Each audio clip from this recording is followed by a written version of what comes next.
Okay, welcome to the Otherppl Show. I'm Brad Listi here in Los Angeles. Thank you for tuning in. Hope everything's going all right out there. Don't forget to hit the subscribe button, and you can follow me on Bluesky and Instagram. So it's Sunday, and it is time for a new Character Studies episode. Character Studies is a series on this program featuring conversations with civilians, people who agreed to appear anonymously on this show by first name or by pseudonym, and we talk about their lives. So my guest today is a gentleman named David. He is 44 years old, and he is a painter from London. I had a great time talking with David and hearing about how this happened, how he became a painter. He started out as an architect, and then things shifted over time, and now he makes his living as a fine artist. So my conversation with David is coming up in just a moment. Today's episode is brought to you by Harper Books, publisher of So Far Gone, the new novel by Jess Walter. So Far Gone is the official June pick of the Otherppl Book Club. That is my book club. You should join my book club. I'm just saying. You can join the Otherppl Book Club at the show's official website, otherppl.com. Get a new book delivered to your door every 30 days. I interview book club authors on this program. You can imagine what that would be like. You read the book and then you listen to the show, or you listen to the show and then you read the book. So Far Gone is about a gentleman named Rhys Kinnick who has gone off the grid. He punched his son-in-law in the mouth a few years ago at Thanksgiving dinner. He chucked his smartphone out of a car and fled for a cabin in the woods. But now his old life is about to land right back on his crumbling doorstep. Can this failed husband and father, a man with no internet and a car that barely runs, can he reemerge into a broken world to track down his missing daughter and save his sweet, precocious grandchildren from the members of a dangerous militia? The only way to find out is to read So Far Gone, the new novel by New York Times #1 best-selling author Jess Walter, available now from Harper Books. So before we get going, I just want to let you know that I have a weekly email newsletter. You can sign up over at bradlisti.substack.com. And I have a new company in the works. I'm starting a company. Have you heard about this? I keep talking about it. It's called Deep Dive. And it specializes in the creation of educational audio. The debut course from Deep Dive is called How to Write a Novel. I am the host of the course, and it features more than 50 hours of never-before-heard conversations with dozens of today's leading writers, offering insight, practical instruction, inspiration, solace, all of it. So the company is getting close to launch. We are building the app as we speak, and I will be letting you know right here on the program as soon as it's ready to roll. You can also join the waitlist over at deepdive.audio, www.deepdive.audio, and you'll get the Deep Dive newsletter. I'll keep you posted on all the details, but it's coming soon, and it's going to be epic. This is the writing course that I've always wanted to make. I've been thinking about doing this for many years now, and it is finally coming to fruition. This is, in essence, like my version of a craft book. And it comes to you in the form of an epic, some might even call it monstrous, 50-plus hour audio course. The idea is that this is a course that you can kind of use as like a companion as you work on a draft. It can follow you over the course of, say, a calendar year, and it can help to keep you on track. And I'm very excited about it. It's going to be really cool. So www.deepdive.audio to join the waitlist, and you can follow Deep Dive on Instagram and Bluesky. I'll keep you posted here. I'll keep you posted there. I will keep you posted. So my guest, once again, in today's character studies conversation is David, a 44-year-old painter from London. Once again, in these character studies episodes, I'm talking with a civilian. These are not authors. These are not journalists. These are not people with a book that they're trying to plug. These are just people talking with me anonymously about their existence. I have to mention before we get started that this series can only function if listeners help me source guests. That's how this works. And so far, so good. But if you're out there and you or anyone you know is not a writer and is good in conversation and would be open to talking with me anonymously on this program, you can email me. The address is letters@otherppl.com, and I would appreciate it. All right, so having said that, it is now time to commence with the main event. Again, my guest is David, a 44-year-old painter from London, England. And I am very happy to welcome David onto this program for the 14th character study in the history of the Otherppl podcast. My journey began in suburban London, so Bromley, which is just outside London. I guess most famously is where David Bowie's from, or was from, and Hanif Qureshi as well. He is from there. I think the Buddha of Suburbia is basically about trying to get out of Bromley. But yeah, just kind of suburban London. So when you were growing up, was the legend of David Bowie looming large in Bromley? Do you know what? Not really, because Bromley's a bit boring. So I don't think it was fully embraced, really. It was only after I got out of Bromley that I kind of found out more about it. But yeah, I mean, there's a whole there's Susie and the Banshees. There's a whole kind of a lot of the punk guys are from Bromley. There's this thing called the Bromley Set. But when you're in Bromley, I mean, that makes it sound like it's a very interesting place. But when you're growing up there, it's kind of suburbia. Not really that kind of, it's not exactly a cultural hub. So were you aware, you weren't aware as a kid, where David Bowie had grown up? You didn't walk past his house? No, not at all. I only found this out later. I feel like that if David Bowie was from my hometown, I think that would be the first, that would be the first thing out of my mouth. I know. There should be a statue. Yeah. I don't know. But yeah, no apparent sign of that. But it's just, it's kind of post-war housing. It's kind of green, so it's nice. There's this kind of, there's good schools. It's quite a nice place to grow up, I guess. So what did your parents do out in Bromley? So my dad he had one of those kind of nondescript business jobs. I think there's vaguely he mathematics involved, but I'm not sure. He used to work for British Telecom doing some sort of forecasting, I think. So very mathematically minded, which is something I definitely didn't inherit. And my mum was, just a housewife.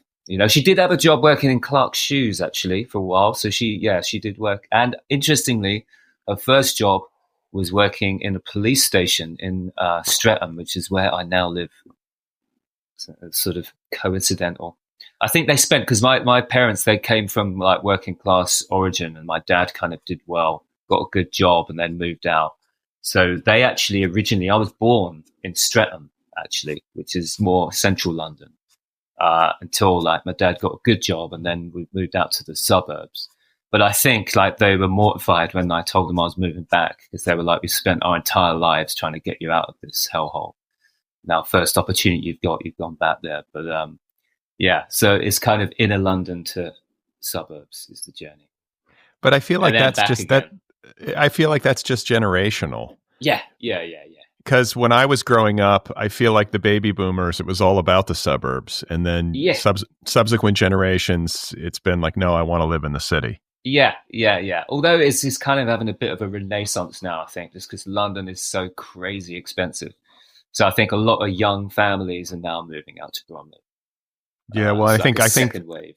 I think the pandemic accelerated that as well. A lot of people moved out of cities during the pandemic. Yeah. True. So you're growing up in Bromley, kind of a middle class existence. Your parents are together, right? Yeah. And did you have any siblings? I have one younger brother, 8 years, so it's quite a gap. I was kind of like heading off to university when he was going into secondary school, so like, quite a big gap there. So we didn't really grow up together. And what kind of kid were you? What kind of kid was I? I think I probably wasn't like Bromley was not my natural habitat, shall we say. So I felt like I was always kind of a little bit, like the cliched kind of misplaced kind of kid there. Couldn't wait to get out. It wasn't the best place for me, but I was kind of a quiet kid, really. Like I was pretty well behaved. I didn't really get in much trouble. I think I was pretty good kid, really. Kind of boring. Just went to school. Did you get good grades? I got all right grades. Yeah.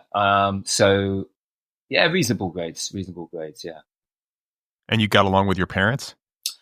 Yeah, mostly. Well, especially when I was a kid. Yeah, I think so. Yeah. Like nothing like kind of I probably got on with them better when I was a kid than I do now, to be fair. Right.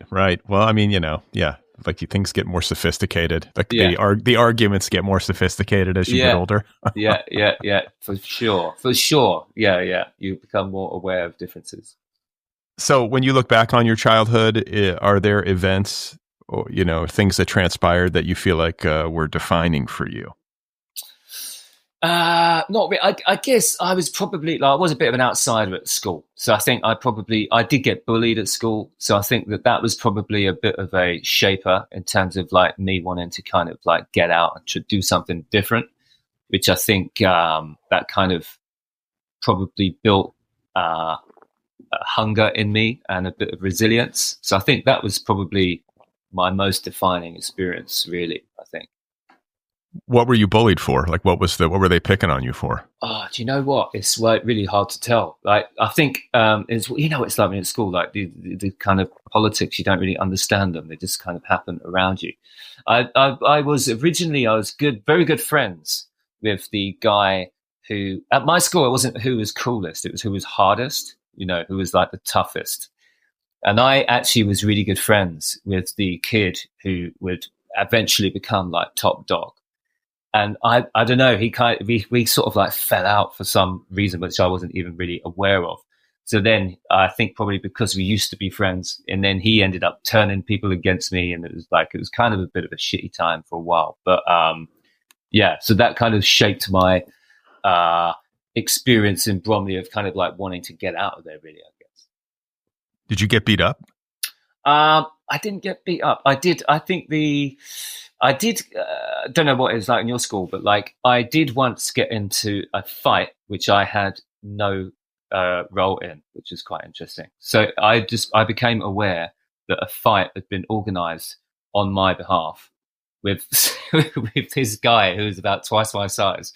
And it was kind of it was arranged for me at school, which is kind of shit. However, I did end up breaking my hand on his face, so that kind of turned out rather well. That was a bit of a turning point for me, actually. So wait, you punched him so hard you broke your hand? Yeah.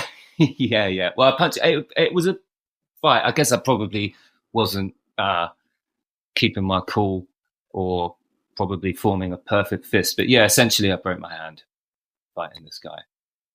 You hit him in the head? Yeah, I think I probably hit him in the head, yeah. And that actually turned out okay, though. Well, I was going to say, this is but the hindsight is always 20/20. Yeah.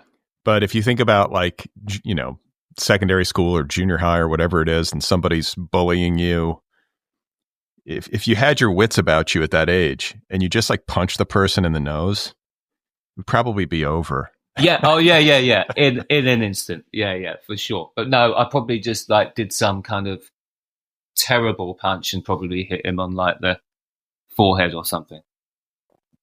And then what? No. And then it all got broken up, and that was that. But that was probably the nearest I got to. I didn't get beaten up, but there was kind of there was stuff at school like that.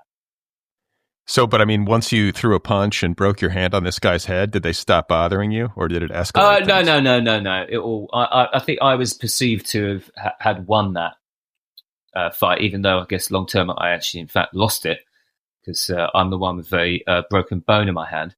But I think it was generally perceived that I won that, and that was a bit of a turning point, I guess.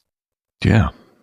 Fights are terrifying. Like, yeah. I remember I've never gotten in a fight, but I remember watching them when I was growing up, and you just kind of feel sick. And like when somebody's like landing punches, it's just the worst sound. It's the worst. Yeah. No, not fun. But yeah, no, that was the only time. Did you play sports as a kid or anything? I did not to any high level. I played a bit of football, like in the park and that, I wasn't on any of the teams or anything, but I wasn't particularly sporty. And like as a child, were your parents, I know your dad was working for British Telecom, but he was doing all right. Like, did you guys travel? A little bit. We went. My dad, when I said that he did all right, I think it's kind of relative to where he came from, probably quite humble origins. So we didn't have like loads of money. We were comfortable. We were like middle class, but we didn't go on like loads of fancy holidays or anything like that. I think we went to Portugal one year. We did a lot of like Center Parks, which is like it's in England. It's like it's kind of like the whole thing is under like a dome, and it's like you've got like a big pool and leisure facilities and stuff, and like cabins in the woods, and everyone travels by bike. We did a lot of those kind of holidays. Wait. Okay, so wait, there's a dome. They're called Center Parks. It's called Center Parks, yeah. And there's about 3 or 4 of them dotted around the UK, and it's basically a big geodesic, like a giant leisure centre under a geodesic dome. So you've got like all these kind of there's like a big swimming pool with water flumes and all that kind of stuff. Tennis courts, squash courts.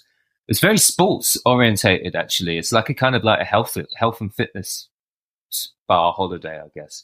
But and you stay.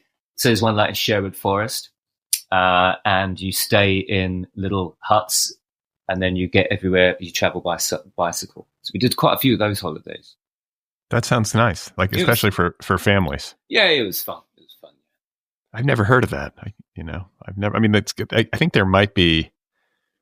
What do they call it here? I've never gone because it's too terrifying to me to be there. It would be too much chaos. But there's something similar, and I think it has the word wolf in it or something.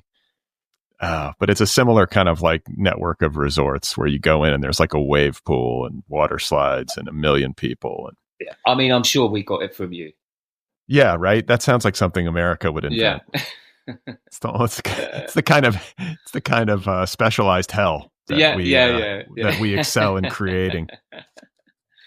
So what about like the other childhood events? Are there any other like really formative events in your childhood that you feel, really shaped you? Not really. Like I say, it's suburbia. So it was like, it was all just it was nice.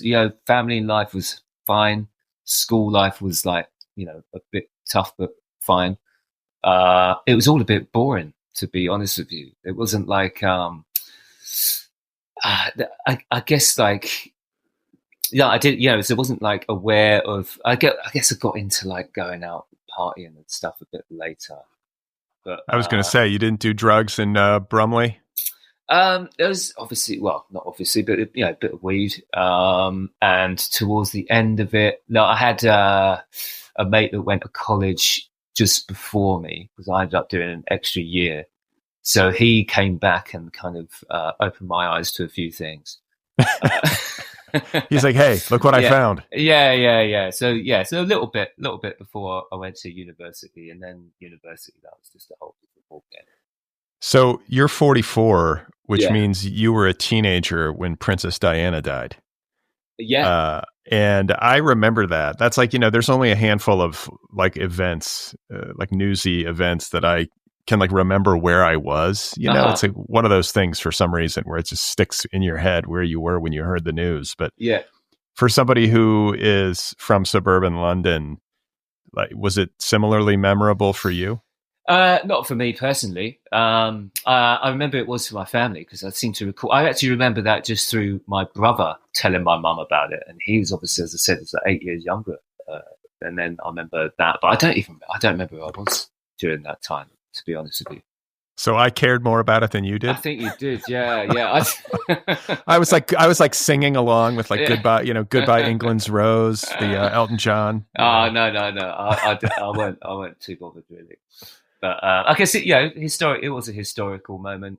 She was obviously beloved, but I'm not really a royalist. Never really have been. But it was a momentous, regardless, I guess, of your leaning. It was a momentous occasion. But yeah, not especially profound for me, really. Yeah, because that's interesting to me. Because I've sort of recoil. Like I think, like I guess whatever maybe formerly used to comprise like the American psyche, broadly speaking. Like we're sort of like anti-royal by nature, right? That's like the founding mythology of our country is that we were kind of trying to escape this royal thing, and like the idea that there would be a family that's just like I don't know, wearing crowns and all this stuff and having all this money and living in palaces. It seemed always strange to me, and I'm wondering but I'm wondering like there's got to be some sort of division, or there's got to be different levels of attunement to that for British people, or people who are coming of age in England or whatever. And how would you characterize yourself? Because there are people who get really into it and they like love the Royals and it's like their favorite sports team or something. And then there are people who are like, I'm an anti-royalist and like this is bullshit and we're wasting money on this, or I'm sure it runs the gamut. But like, where do you fall? Yeah. Where do I fall? I'm not. Yeah, I'm probably more on the anti side of it. Really, I think it's probably losing its relevance. I don't know anyone who is like, oh yeah, we love the royal family. Like, in my friendship group, I'd say my mum probably is maybe the most sentimental person I know towards that, but even she doesn't really care that much. I mean, if I'm being like kind of like really like pragmatic, they probably do bring a bit of money into the economy, but then if they were to leave, would that make any difference? I don't know. Something else might fill the void, but I'm pretty anti really. I think it's kind of I think it's dying. I think it's becoming less relevant. And there seems to be, that kind of feels like they're clinging on a bit. I think it's losing its significance. Yeah, it feels like there's so many different things that are losing their significance, like that were formerly like a big deal, right? Yeah. Doesn't it? Feels like we live in a time of transition where a lot of for sure, and England is particularly prominent in that regard because obviously we still kind of cling on to this kind of like idea of like colonial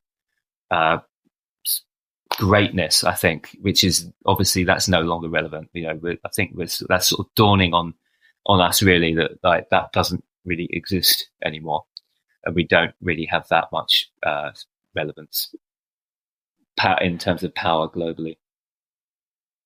And like, I feel like America's global stature has obviously taken a big hit in recent times. And there's a part of me that sort of mourns that for the reasons that are, I guess, on the more like benevolent side of the ledger, but there's lots of reasons to celebrate it. Like,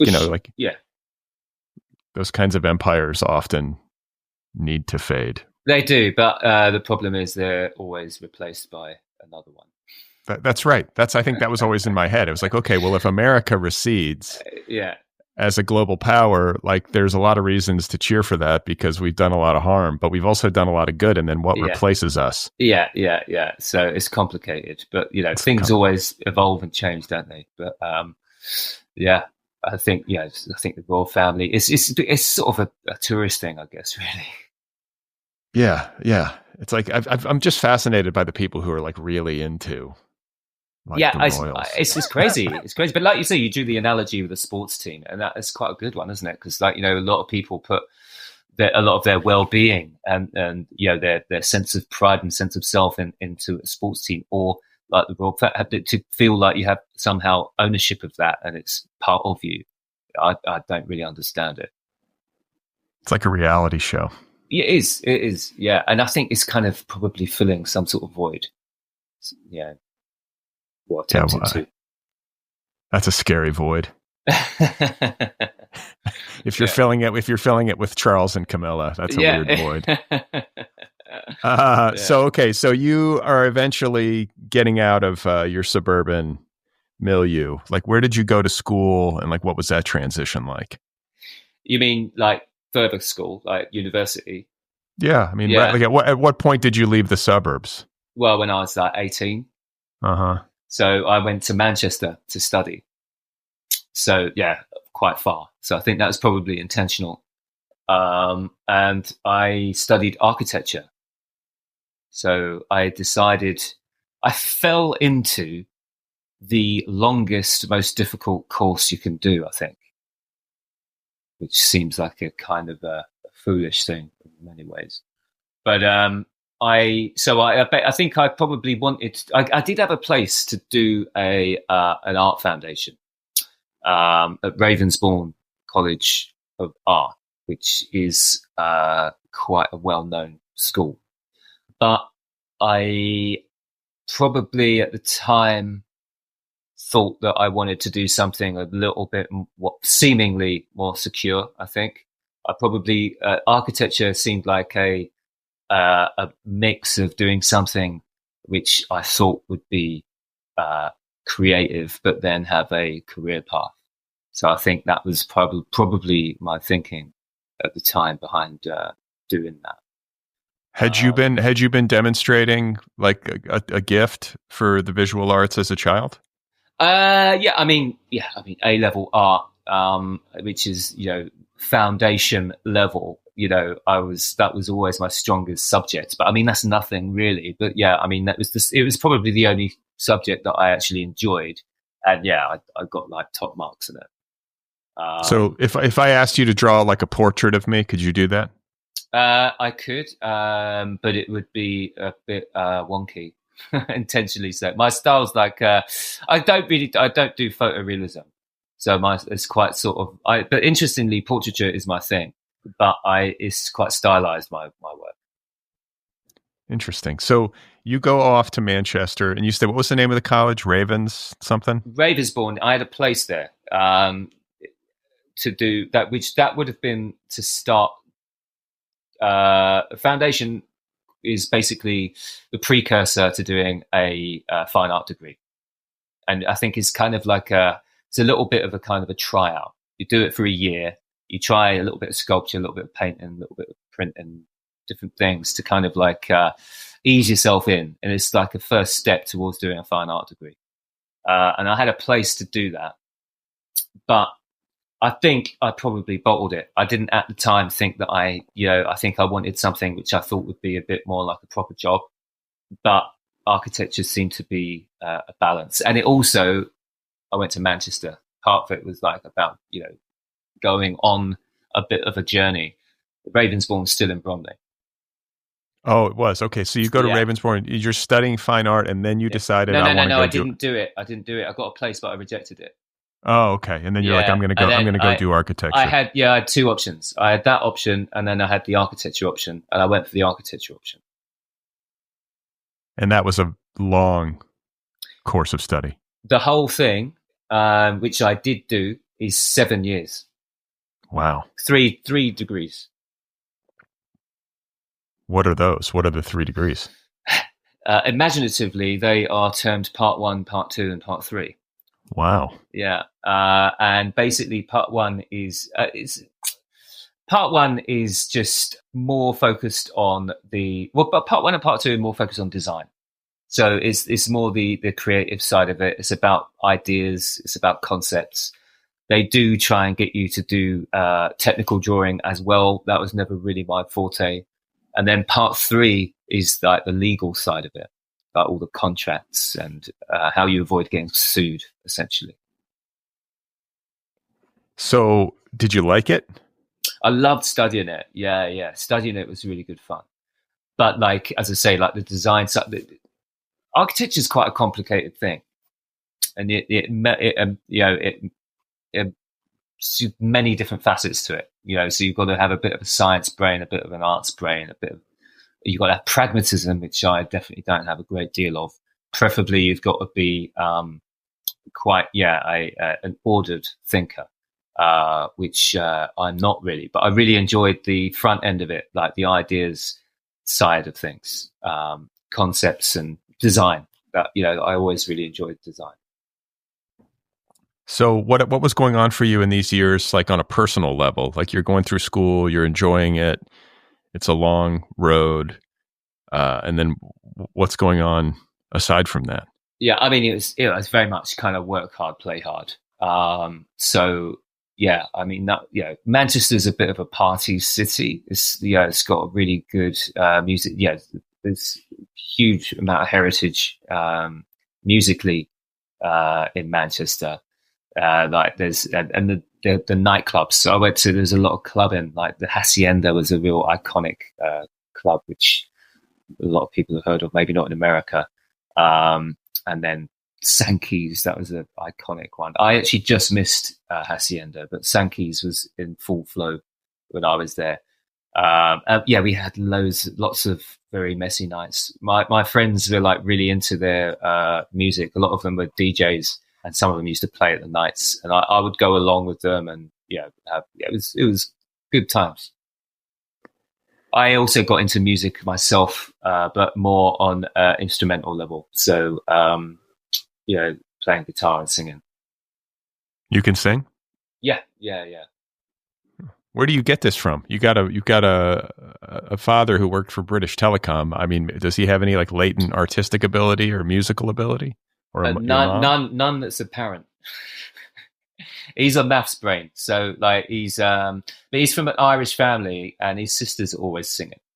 And my mum, I think, because she's a bit more, kind of conventional upbringing, so she probably didn't explore those things. I get a sense that my mum, of the two, would probably be that way inclined, given the opportunity to explore that. But she just never really did.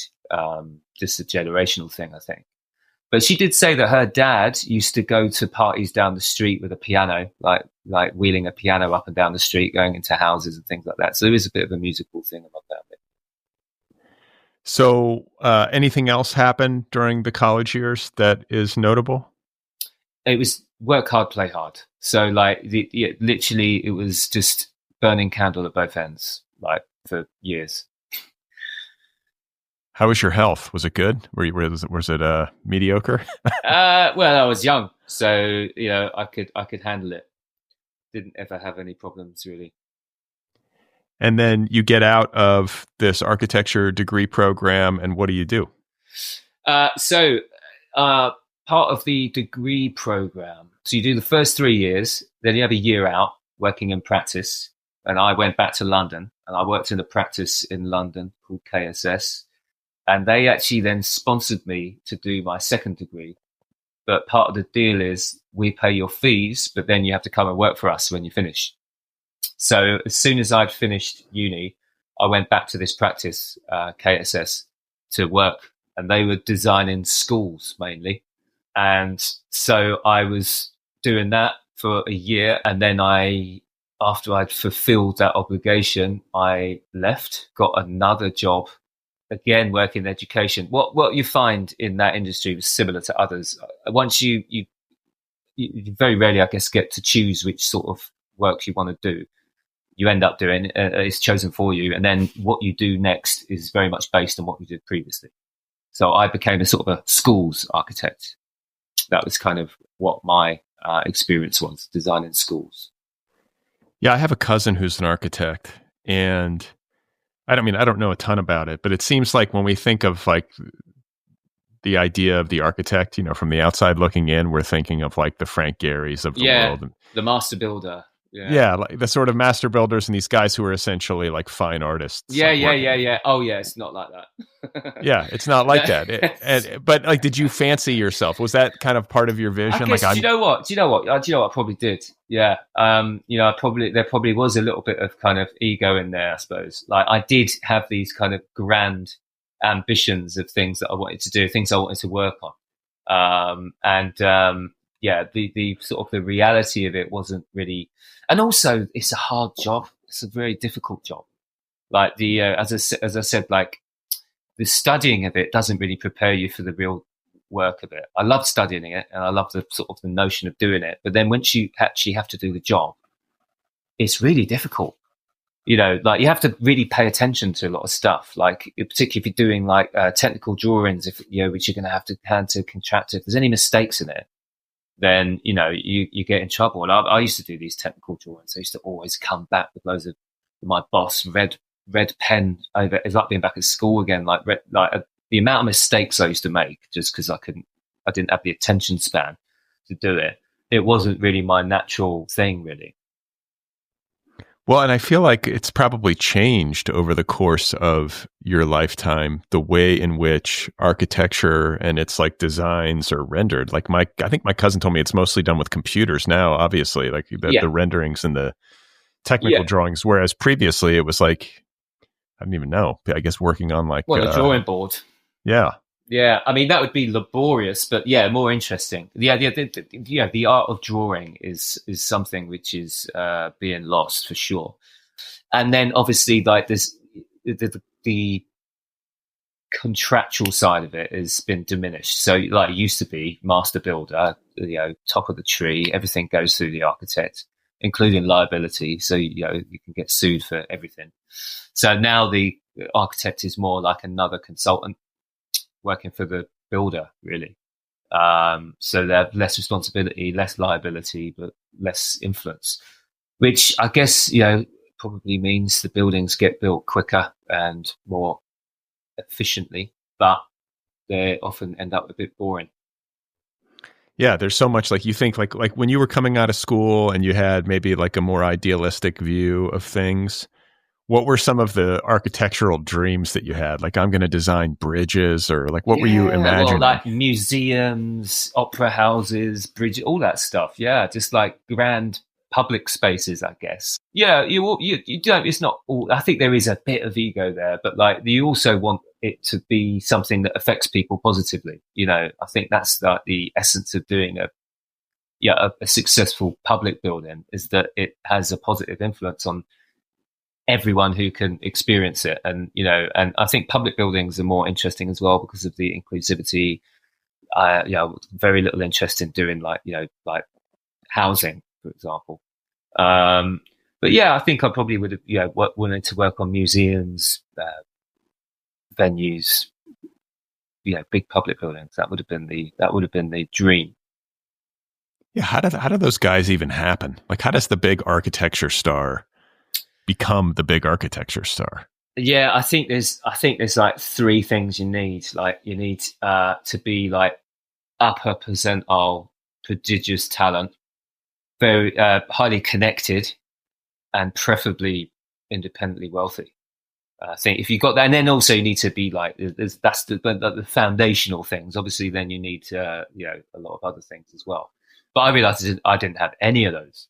So, the chances of anything like that going for me, minimal, never going to happen.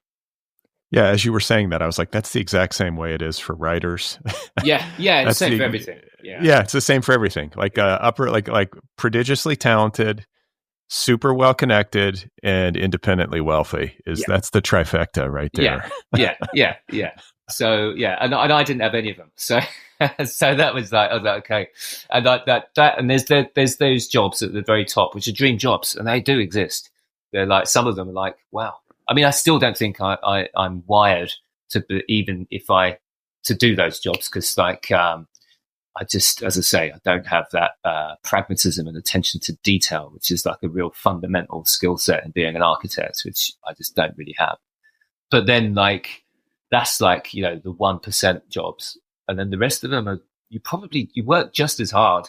You know, doing something which is like a beautiful opera house or like a block of flats. They're both like an enormous amount of work, you know. Right. But you'd rather do it if you're doing something beautiful. But yeah, so I did that for a little while. And then the recession hit, 2008, and that decimated a lot of funding for these schools because they're all publicly funded. So funding got pulled overnight. I was at the time still a relative junior, so like a third of the studio I was working in got made redundant. One fell swoop. I got a bit of a payout and thought, do you know what? I've never been traveling. So I bought a one-way ticket to Hanoi and spent 6 months just traveling through Southeast Asia, which is just amazing experience. Yeah. How was that? Where did you go?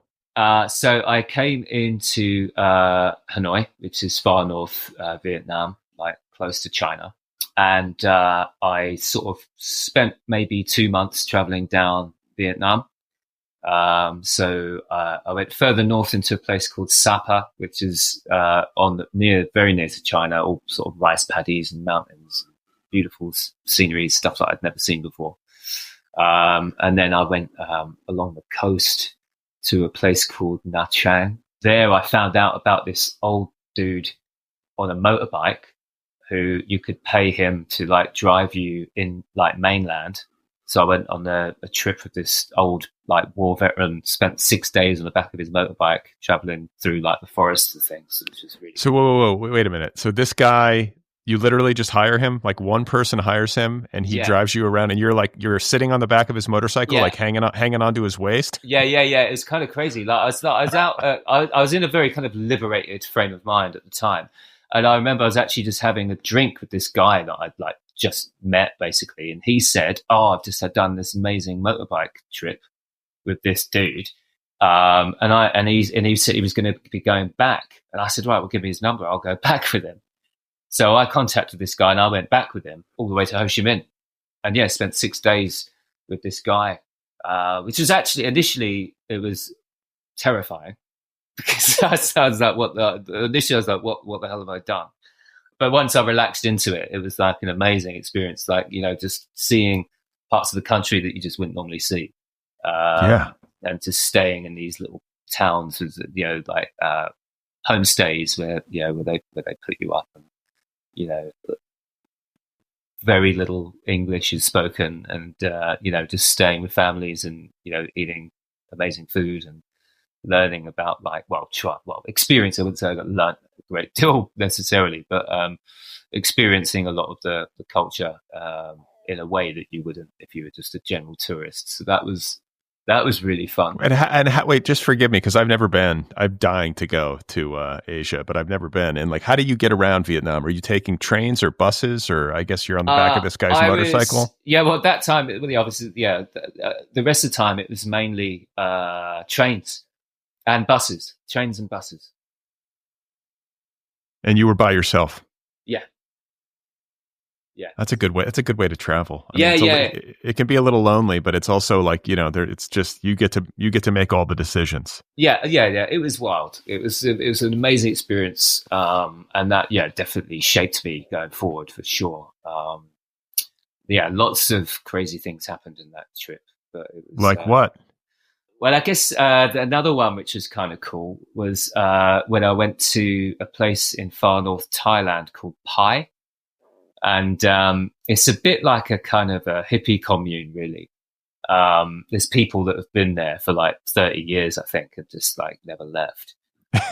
You know, I actually was like wearing tie-dye while I was there as well. There's some dreadful pictures of me floating around the internet. I tried to eradicate them, but they're still. No, I feel like tie-dye was making a comeback a year or two ago. Probably was. Yeah. Actually, it's come back around. It's hipster again.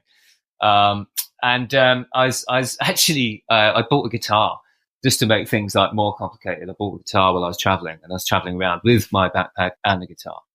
And while I was there, I met a guy who was also a musician, and there was a nightclub there, and I stayed in this place for, it must have been about 6 weeks, and during that time, wrote, recorded, and performed a song like in the local club, and like it was like just an amazing experience of just like, I don't know, just to try doing something kind of creative there.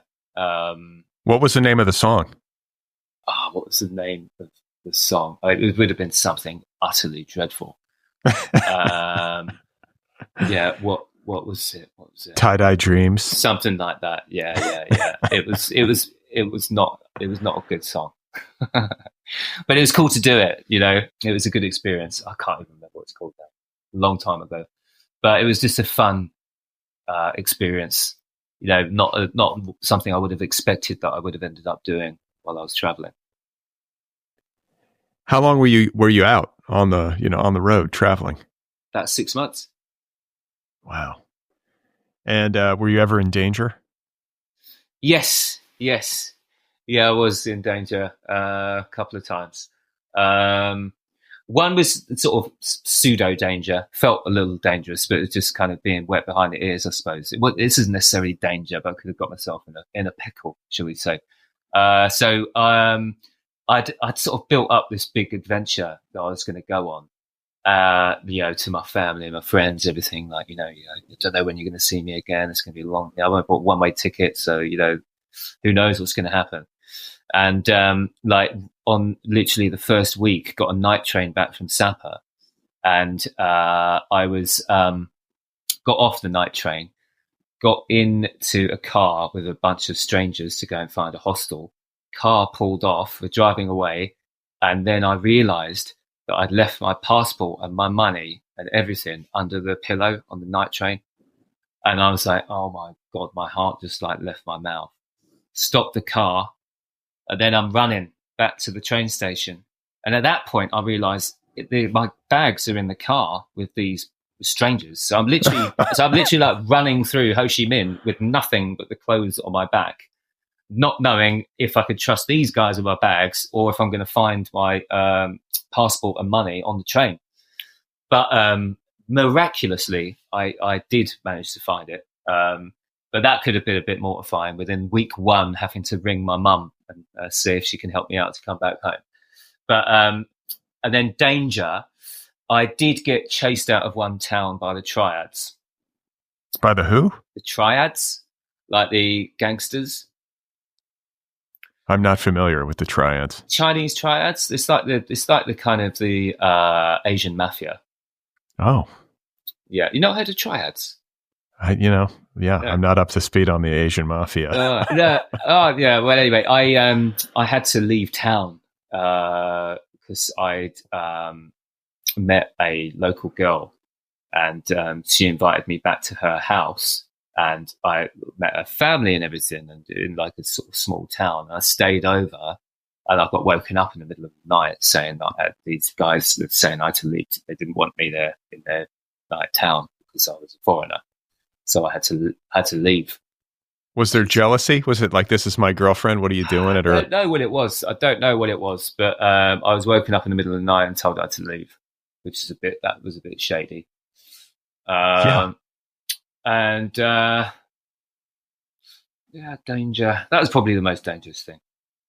So all told, it was Vietnam, Thailand, Cambodia, Laos, Thailand. What was your favorite spot? Did you have a favorite? Well, I think like Vietnam was amazing. Thailand, as I said, was pie. I got a little bit stuck there. I was there for like about 6 weeks. It was like, and I woke up one morning and just thought, I need to get out of here. What am I doing with these people? Yeah. It was an amazing place, but I think Thailand and Vietnam are probably most enjoyable. Cambodia was very hardcore, very intense, because I went to like see the killing fields and all that kind of stuff, and I was on my own, so I didn't have anyone to like offload. So it was quite a emotionally draining experience to sort of see all of that. You're in your tie-dye t-shirt. With my guitar, just singing shocking songs. Yeah. It's just like, hey man, I just want Yeah. to go back to pie. Yeah.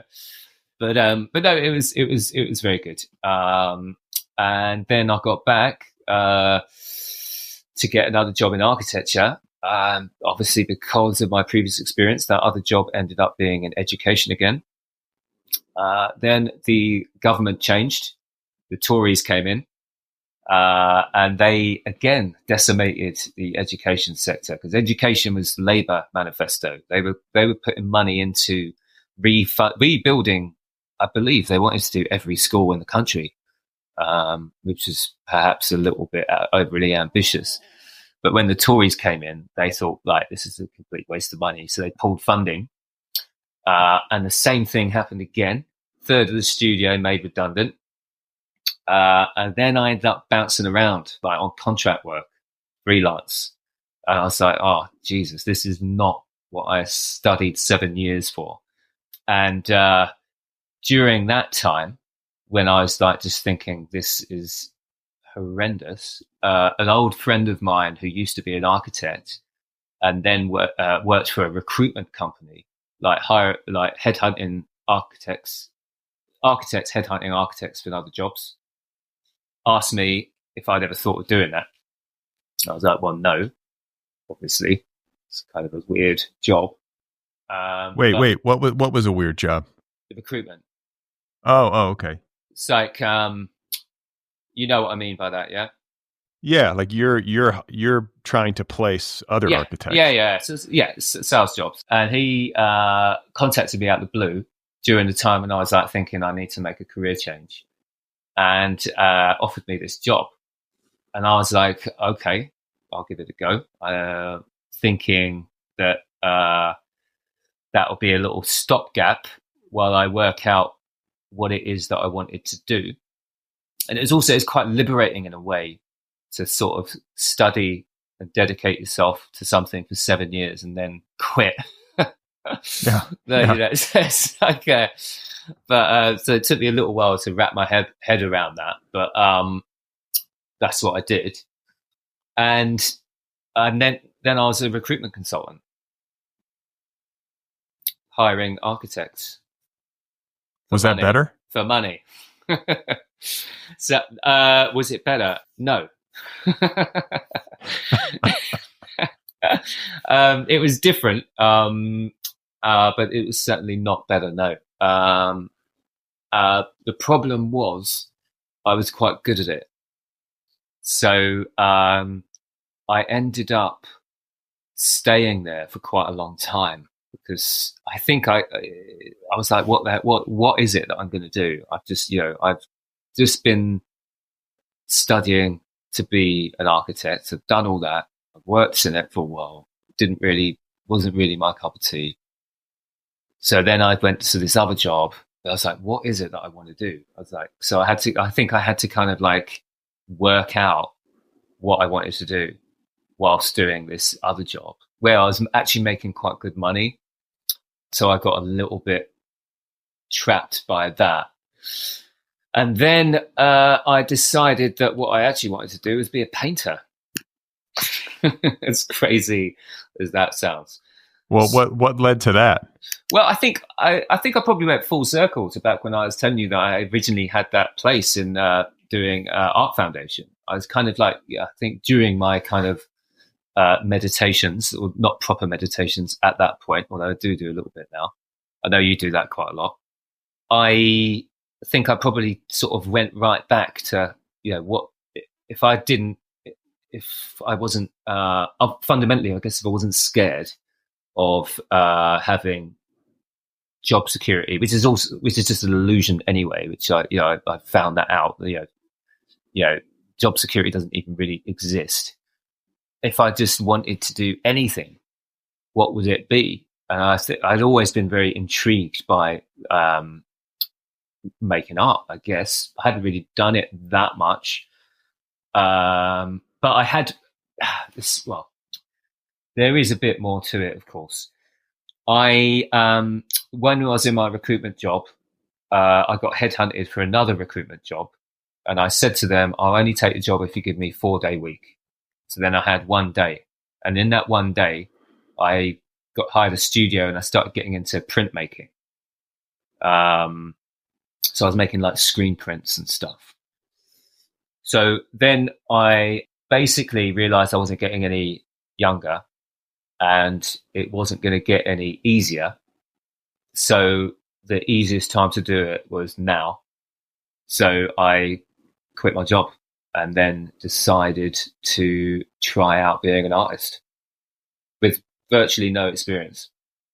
So what does that look like? Like, what are you going to do? Like, you're like, again, it's like this, like the architecture star, you know, it's like the 1% of the architects are making like, you know, cool museums and stuff. And then the artists, that's got to be one of the best jobs in the world, to be like Gerhard Richter or Cindy Sherman. Sure. Yeah. I mean, you're just in your studio. It's just you. Yeah. You throw some paint around. It sells for like $7 million. It's like, what? I know. It's crazy. It's crazy. I mean, I'm not there yet, obviously. But so what does that look like? Well, COVID happened. So when I started was literally, we're talking about 2 months. I quit my job about 2 months before COVID happened. And how much and you had some savings? You're like, I've savings. Yeah. I had a buffer. I had a financial, not a massive buffer, but I had a financial buffer that meant that I wasn't under an intense amount of pressure. So that was like, and also I bought a flat. I managed to buy a flat. So me and my wife have bought a flat. So that was another little bit of less pressure. So I utilized my previous job to be able to do that. And COVID ended up being quite a good thing for me because two things. It removed any chance of a plan B. I was like in deep and there was literally no other option at that point because, you know, I couldn't even get a job in a bar, you know, so I had to make it work. And B, it was like there was this real appetite online with like social media. So social media was my lifeblood. Like literally, I was not a social media person before, but without Instagram, I would not have been able to have survived. Instagram became my best friend and my worst enemy. But generally speaking, my best friend. So I was like posting stuff online and people were buying it. And I managed to kind of like ride this wave. As I was posting stuff on the internet, people were buying it and I was building a following on Instagram. And then through that, I ended up starting getting picked up by other sort of third parties who started stocking my work. And then it kind of just sort of grew organically, but all from social media.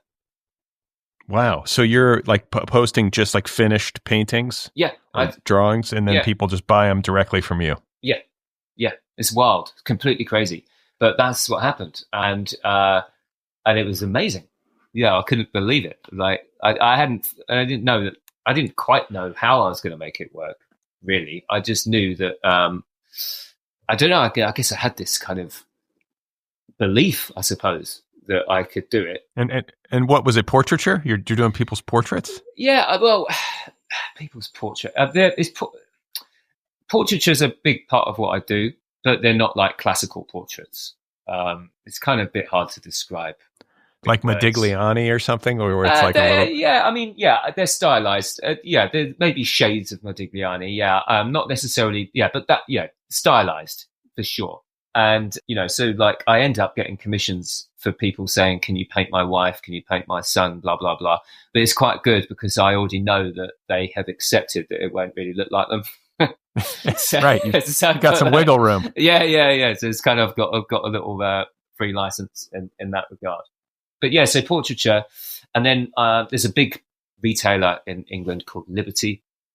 And they picked up... Oh, yeah. Oh, you know them, yeah? Yeah, like my daughter, when I took my daughter to London. And the first thing we did, like we check in at our hotel. And then I'm like, we're going to get on one of those double-decker red buses. We're just going to give you like a lay of the land. We're just going to do the tourist thing. And I just want you to like be able to see the city. Yeah. And for whatever reason, I don't even know why, she wasn't actually sick, but she threw up. Like we were on the top of the double-decker bus. Oh, no. And all of a sudden I hear her go, "Dad." And I look up, she's covered. I'm like, this. is like people scattered. This is like right after COVID, or like as we were coming out of COVID. So people are still a bit paranoid and like people are like germophobic. She's got the disease. Yeah. It's elevated. It's a new strain. Yeah, so she had this pea coat that we had gotten her for the trip, trying to deck her out for the, the whole thing and look like she's ready to go, go to London in your pea coat. And so I just threw it in a trash can. It was destroyed. There's no way I was going to launder that thing in London. So we're in London and it's kind of chilly. It was like April and she had no coat. So I took her to Liberty and got her a new coat. Oh, very nice. Yeah. It must have been a very nice coat. It's a great shop, isn't it? Yeah, it's beautiful. I'm not much of a shopper, but we have a friend who lives and works in London, that we've known forever, who, used to live in Los Angeles, and she has, I guess, expensive taste and better taste than I ever would. I didn't even know what Liberty was, but she's like, we'll go to Liberty and get her a coat. So she chaperoned me and made me look like I knew what I was doing. Right. Yeah. No, it's an iconic store, and it's a beautiful building, and very nice stuff in there. And they took some of my portraits, so they had it in there. Had some of my portraits in the shop, which is obviously was a big boost for sale. Like they put them on for sale, or they just had them as decoration for sale. Oh wow! Yeah. Look at you. Yeah. So that was like obviously a big boost. And then stuff like that kind of started happening once you get one and then you get others. And then obviously it kind of then once you get something like that, other people approach you. So, but all social media. But so portraiture is a big part of what I do. But generally speaking, it's figurative. Not always portraiture, but always figurative. And, elements of storytelling. I think my work's most successful when it's based sort of anecdotally on, my life, not that, which I kind of like intermingle with, bit of pop culture references and things. But so give me an example. Describe one of your paintings that you feel is like most emblematic of your sensibility. Well, I guess I did. I do ones of friends, and I kind of integrate. So I'll do a figurative piece of a friend, but I'll integrate kind of symbols and references, which I think encapsulates their personality. So it then ends up being kind of symbols which represent them to tell their story.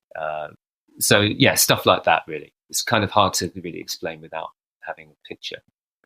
Maybe you can paint me podcasting. I would love that. But if you could include Princess Diana, give you a tiara maybe. Yeah, or just maybe a tie-dye shirt. Yeah. And, just to commemorate this conversation. Yeah.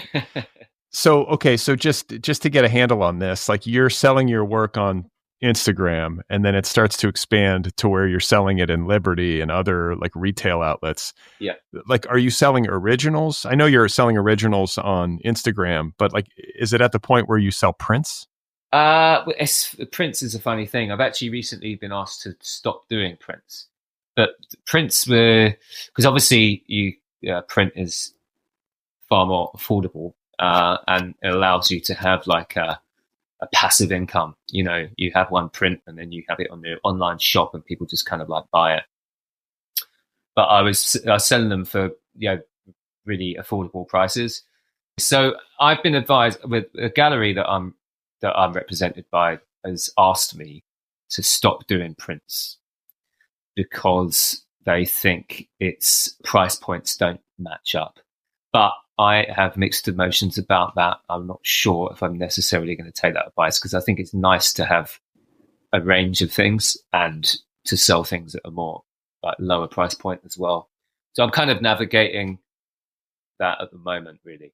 Wow. Okay. So you have a gallerist. I do. Yeah. In Sweden.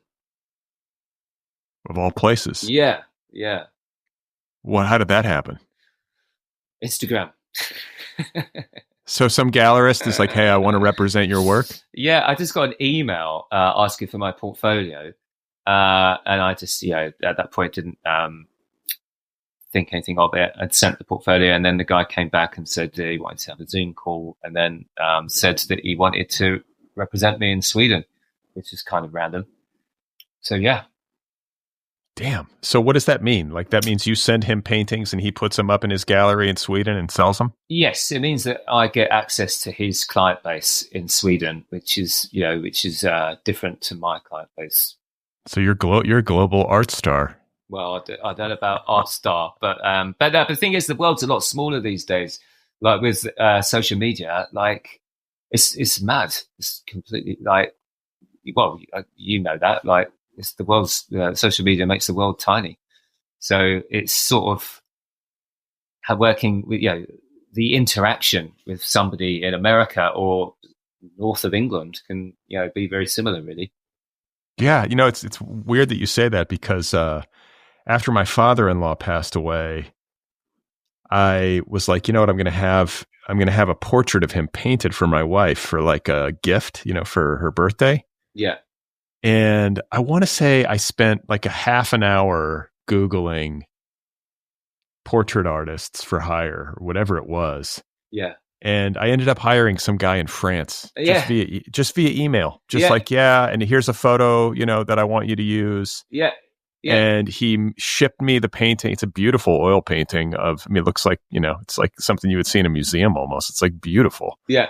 And that was it. I mean, it all happened so easily. And I'm like, this is wild. This guy in some small town in France just painted my father-in-law. Yeah. No, it's crazy. But that's like, it's amazing. It's really amazing. It's one of the positive things, because obviously like social media is, I think we all have complicated relationships with social media. Well, I certainly do. But on the one hand, I'm like enormously grateful for it because like the opportunities that it brings just would not exist without it, Totally. But then it takes its pound of flesh as well, doesn't it? So it's not great for your mental health, but I guess you've got to weigh it all up. So you have a functioning art business, like as a private, entrepreneur, essentially. I suppose so. Yeah. And you're just doing like, how many paintings are you cranking out in a week? Do you know what I'm saying? Do you feel like you have to keep churning to make this thing go? That's an interesting point. 100% yes. So that is part of the challenge, again, with social media and just the way that I'm doing it, is the feeling that you have to keep on producing. So yeah, you can. I've recently been very burnt out. Actually, I've just had to have a couple of weeks out of just exhaustion. But I would say when I'm fully functioning, it depends obviously on the size of the piece. But I do work my style is quite fast. So I would say 2 or 3 a week, depending on the size. Would be sort of like about what I'm doing now. But then you do feel like, particularly with the social media, I'm getting better at it now. I'm not such a slave to it. I'm starting to chill with it a bit more. But certainly I used to think, okay, the algorithms are going to screw me if I don't keep on pumping out work, which can obviously be damaging to the work that you make, because you don't want to just be doing it to be productive. You want to be making good work. So, but there's a balance to be struck. So it can be tricky to navigate all that stuff. How much does one of your paintings go for generally? Well, it depends. Like the gallery in Sweden, I am obliged to keep my prices consistent, because if they're selling my work for, a big one is about £7,000.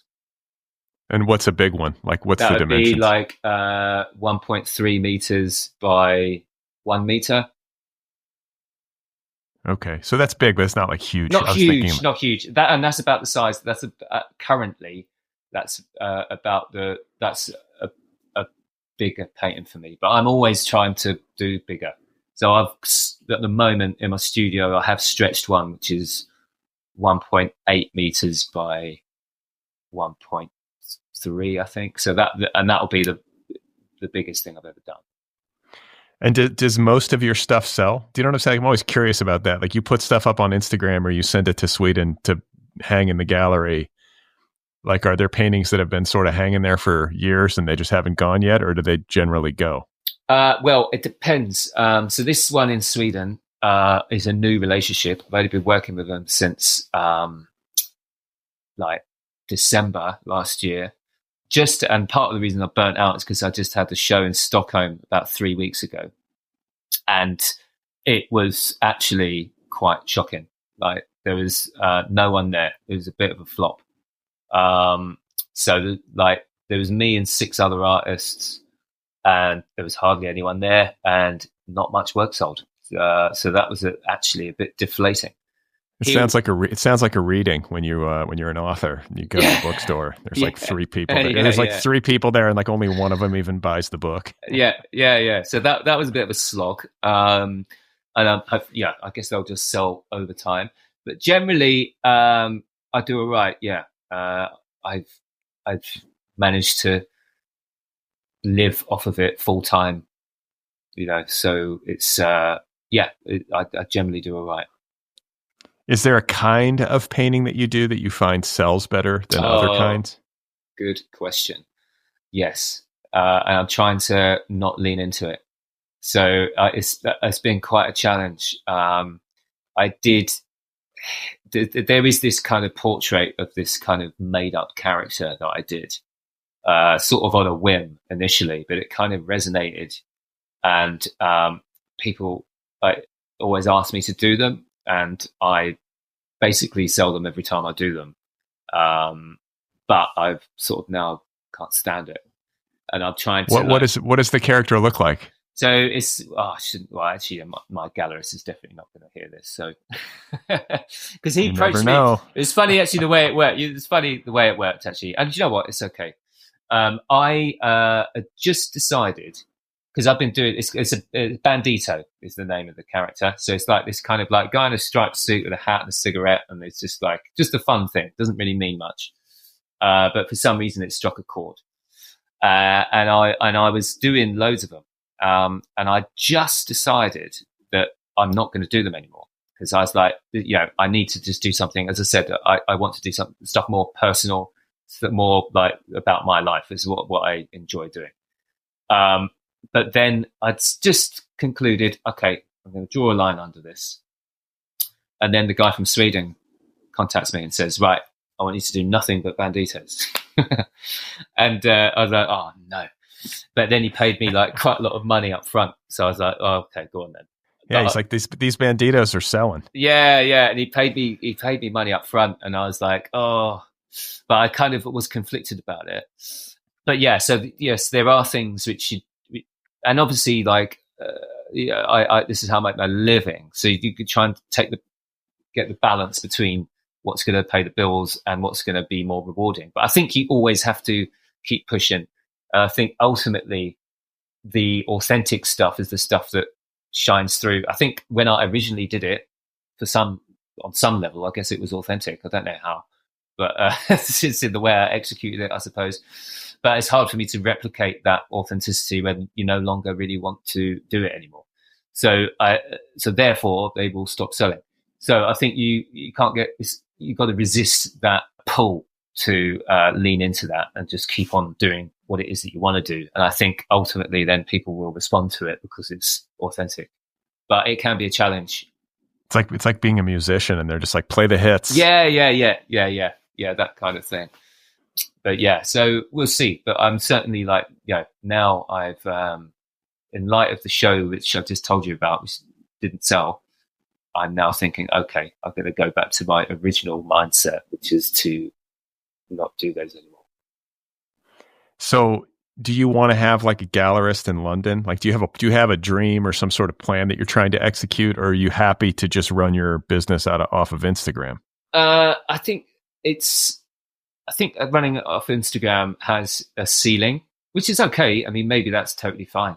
But I think if you want to grow, then I think it is useful to have a gallerist, but a good one. Like I think there are a handful in London which I'm like, well, there's a few. I'm like, okay, that would be a game changer. I would love to work with those guys. It would be a real ambition of mine to have a show in that space. Yeah, definitely. There's some vision board stuff which would take you to a broader audience, I guess. But that being said, it's quite cool to be completely independent and just keep it going on Instagram. The only problem with that is I don't think you want to have all your eggs in any one basket, because the climate changes. And I wouldn't want to be reliant on any one thing, because nothing lasts forever. I think a series of paintings of podcasters is really going to be your ticket. I think so. Yeah, it's got broad appeal. It really does. Everybody, I mean, there's not a person alive who wouldn't love an oil painting of a podcaster in their living room. Well, do you know what? I know somebody that would love a painting of you. My wife. Listen, I can't blame her. I mean, she's got good taste. I think you've got to do that. I mean, clearly. Yeah. I mean, she will be getting a real kick out of me speaking to you, actually. She's going to love this. Well, there's so many, that's been happening like frequently with this character study series, is that like guests basically are generated by my listeners. And so a lot of my devoted listeners have conscripted their like significant other to talk to me. Yes. So, So speaking of your wife, like you guys are married. Do you have any kids? We do not have any kids, no. And no plans to have kids? No, we're not going to have kids. How did you guys meet? We met at a festival, actually. Yeah, so it was a festival called Sunrise, which no longer exists, which is about summer solstice. It's one of those kind of folk music by day, trance by night festivals. Lots of tie-dye. Yeah. And just met her at that festival and sort of stole her away from the group she was staying with, and then found out that she lived around the corner from me back in London. And then that was it, really. And kidnapped her. Okay, so wait. So describe the scene. Like you're at this festival. Is it folk time or is it trance time when you guys meet? It's trance time. Okay, so you met during trance time. It's trance time. I think she recounts it, and I was essentially just staring at her. Probably, and unfortunately, she responded to that, because I think probably a lot of people may not have. But I was. Yeah, they would have been like, "Who's this bug-eyed creep?" Who's this creep just staring at me? But she responded positively to that, and then she was there with another group of friends, and she ended up like hanging out with me and my friends, and actually then like staying with us. So I think like upset her friends maybe a little bit.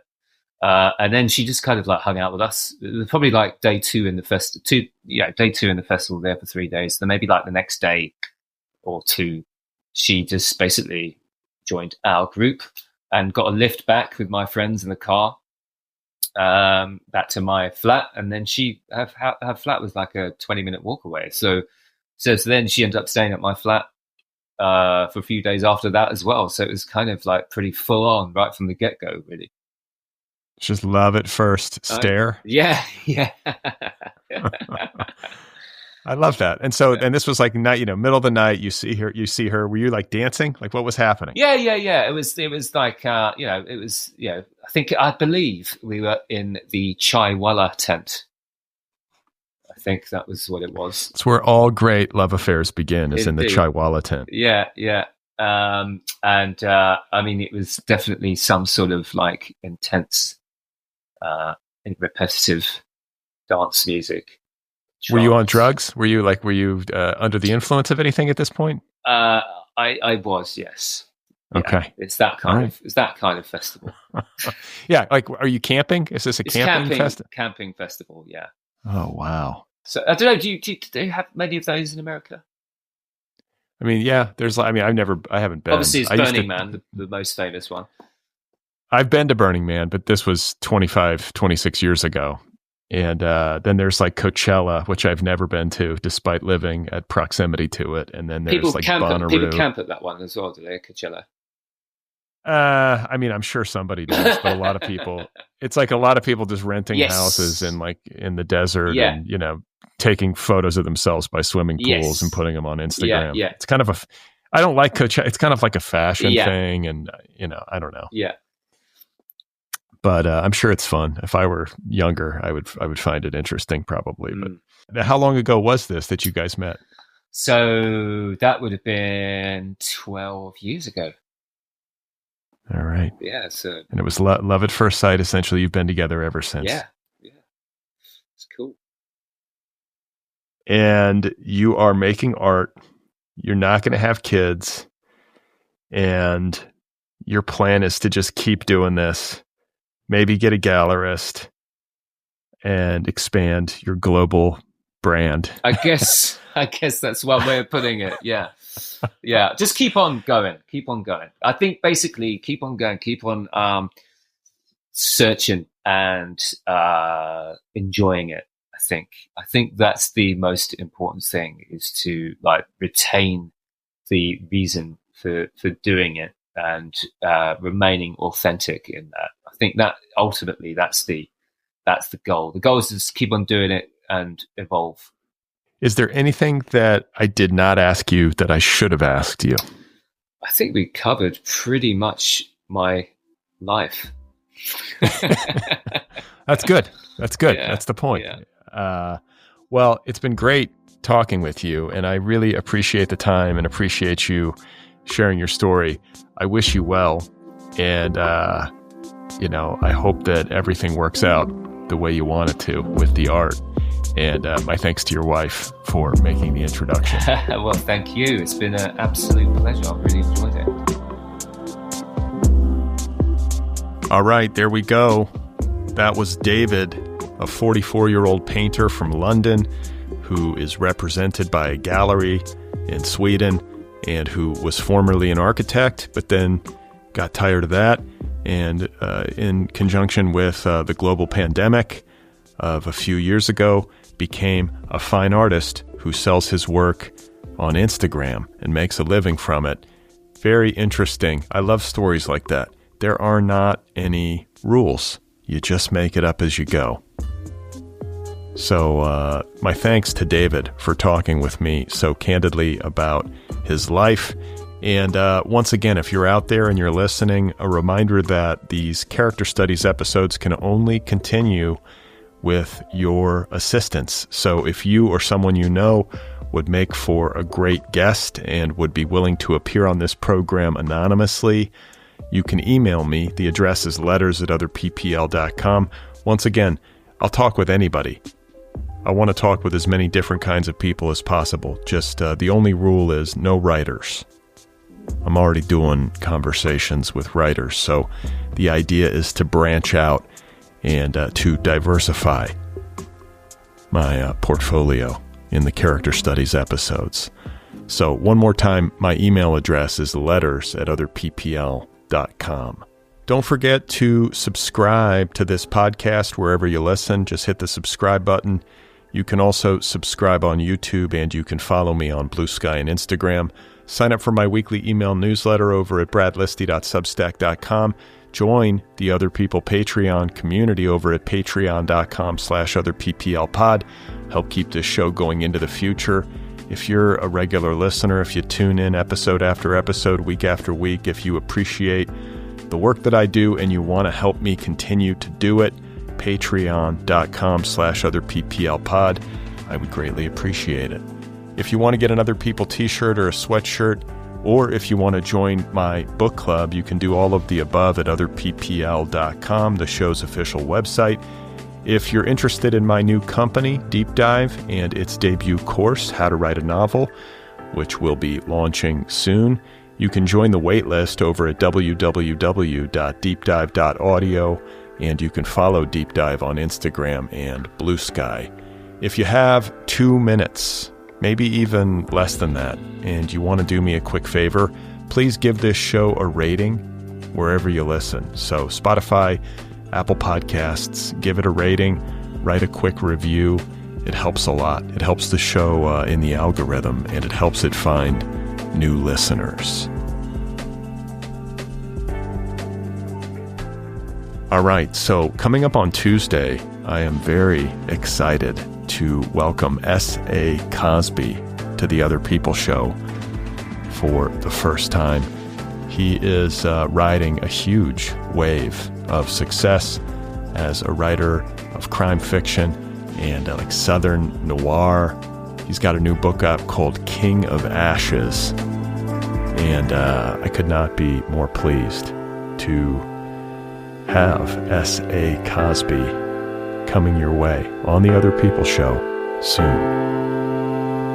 Stay tuned.